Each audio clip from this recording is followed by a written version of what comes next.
मैं हाथ जोड़ के यहाँ की जनता से आग्रह करना चाहूँगी कि आपने बहुत लोगों पे विश्वास किया, एक बार मुझे मौका दें और एक बार बस मुझ पे भरोसा करके मिलता है तो भी और नहीं मिलता है तो भी अगर यहाँ की जनता बोलेगी तो चुनाव में लड़ूंगी। इस जगह की गर्मी, ठंडी और बारिश तीनों ही चीज़ मैंने देख लिया। बिल्कुल। तो मैं साल भर से मेहनत कर रही हूँ, एक दिन से 2 दिन से नहीं। काराकाट की जनताओं के हिसाब से मैं सवाल करना चाहूँगा मैम, किस पार्टी से चुनाव आप लड़ने वाली हैं, ये इस बात का खुलासा आप कर सकती हैं? पार्टी से हमारी मैंने बताया कि पापा की तबीयत ख़राब होने की वजह से 2 महीने कंटिन्यू मैं दिल्ली में ही थी तो नहीं हो पाया था बातचीत हमारी। और एट लास्ट मैंने पहले भी बोला है आपको कि यहाँ की जनता डिसाइड करेगी, क्योंकि यहाँ तक लाने वाली मुझे यहाँ की जनता है। ठीक है, मैंने सोचा भी नहीं था कि इस तरीके से लोग मेरे लिए खड़े होंगे या फिर मेरे साथ खड़े होंगे। मैं मतलब चीज़ें, बहुत सारी चीज़ें थी जिस वजह से मैं डिस्टर्ब थी, और जिस तरीके से यहाँ के लोग मेरे लिए खड़े हुए हैं, या फिर पापा की तबीयत ही ख़राब थी, जिस तरीके से यहाँ का लोगों का कॉल गया कि तुम्हारा भाई तुम्हारे साथ है, कभी सोचना मत, हम लोग आपके साथ हैं, ऐसे वैसे ये वो बहुत सारे लोगों का कॉल गया। तो वो एक खड़ा होना मेरे लिए बहुत बड़ी बात है। और यहाँ की जनता अगर टिकट मिलता है तो भी और नहीं मिलता है तो भी अगर यहाँ की जनता बोलेगी तो चुनाव में लड़ूंगी। टिकट दे अथवा ना दे, लेकिन फिर भी निर्दलीय से भी चुनाव आप लड़िएगा, ये कंफर्म हो चुका है। ये जान लीजिए, आप लोग भी ये गांठ बांध लीजिए कि ज्योति सिंह काराकाट के लोकसभा के क्षेत्र में किसी भी क्षेत्र से ज्योति सिंह चुनाव लड़ेगी, ये 100% तय हो चुका है। लेकिन आप एक दावा ठोक रही हैं, कंटिन्यू मीडिया में आ रहा है कि आप ये बोलते हुए सुनाई दी हैं कि जो काराकाट का लोकसभा क्षेत्र है, इस 6 विधानसभाओं में से किसी भी एक विधानसभा से अगर टिकट मिल जाती है तो वो सीट निकाल करके आप दिखाइए। तो है कि मैं लगभग जब से चुनाव बहुत पास में आ चुका है, 4 महीने 5 महीने 4 महीने मुश्किल से डेट है अभी, तो मैं 4 महीने 2 महीने से मेहनत नहीं कर रही हूँ। मैं साल भर से क्षेत्र में आ रही हूँ और लोगों से मिलना जुलना मेरा लगा हुआ है। और आप आज भी जाके मेरे पीछे से पूछ सकते हैं कि हम बैठते हैं तो हम उनका हालचाल लेके उड़ जाते हैं, ना कि हम बोलते हैं कि आप हमें वोट दीजिए, आप हम चुनाव में उठने जा रहे हैं। मतलब इससे रिलेटेड कोई बात होती ही नहीं है हमारी।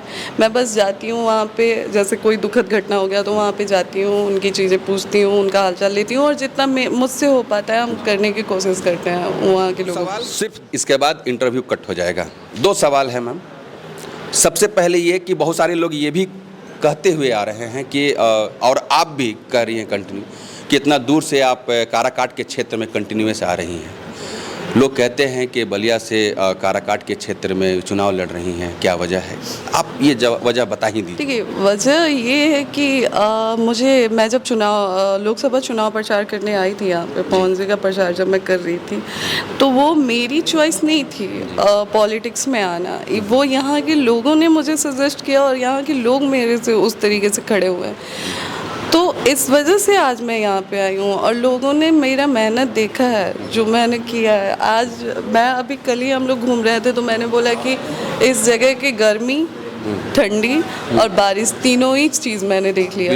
तो मैं साल भर से मेहनत कर रही हूँ, एक दिन से 2 दिन से नहीं। तो इस वजह से यहाँ से चीज़ें, मतलब लोगों के कहने और बहुत सारे लोग जानने का ये प्रयास करते हैं, और आपसे मैं जानने का कोशिश करूँगा, 100% जानने का कोशिश करूँगा। सबसे पहले ये बताइए मैम कि ये जो आप हाथ में घड़ी पहनी हैं, ये कितने का है?